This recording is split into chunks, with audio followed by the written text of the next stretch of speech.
guess today this is probably the biggest news in most places. It says here, Hurricane Dorian, a Category 5 storm as it slams into the Bahamas. Apparently this is supposed to be really powerful and one of the biggest ever. It says, forecast says Dorian may spare the US coast as a direct hit, but will move close to Florida's east coast late Monday.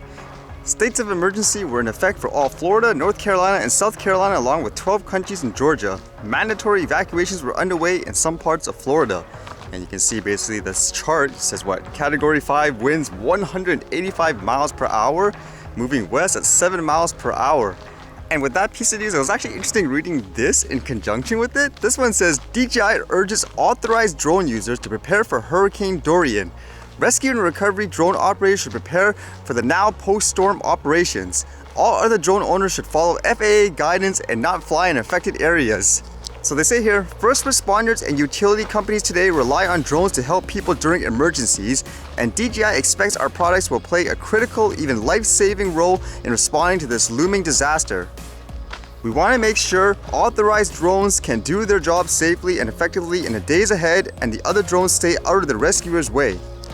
So ultimately, being prepared and everything like that isn't so much to do with, say, maintenance of the aircraft. It's about the GeoFence of the DJI products. So they're encouraging people to get it all unlocked beforehand.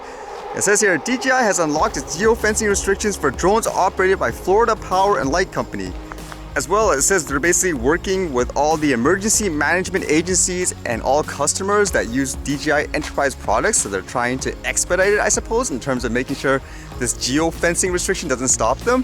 It's interesting because you guys remember when I flew around the airport, that geofence got in the way. Despite me having all the permissions, submitting all the stuff ahead of time, they were just too slow in terms of, I guess, their web form, in terms of giving people access. So I had to email, which was a lot faster, but still.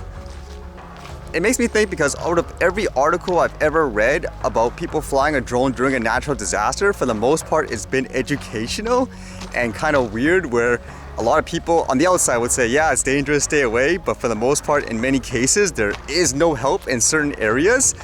For example, I still remember the floodings in the eastern Canada when the interim orders came out and they said basically no flying drones around natural disaster. Yet there were people who locally flew a drone, captured the perspective for everyone to see. You see all these news medias and everything using the actual footage, no danger for the most part.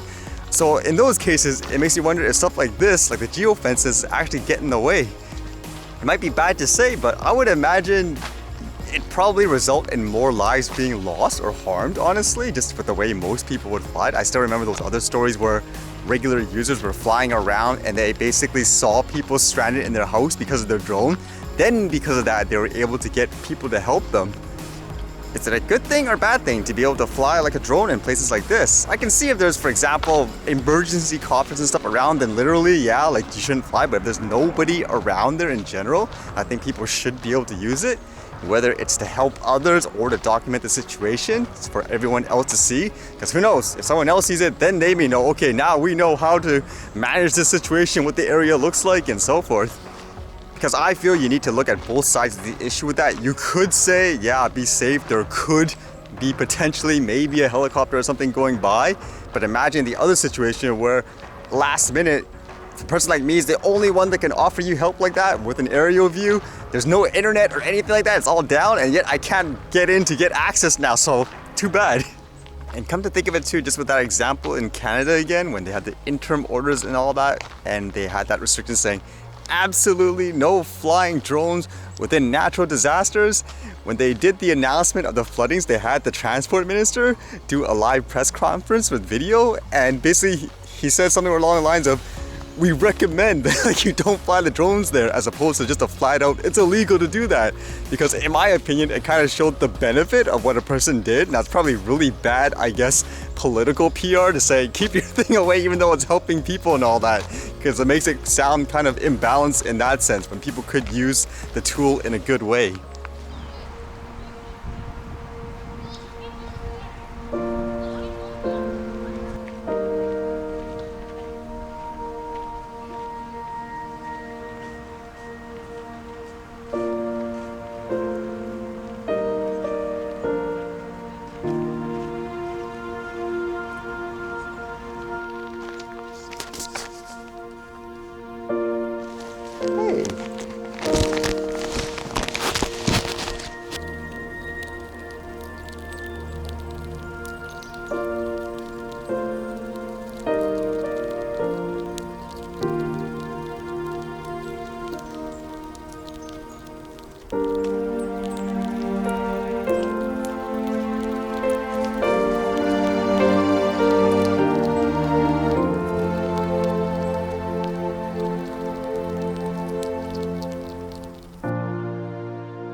Alright, see you guys later.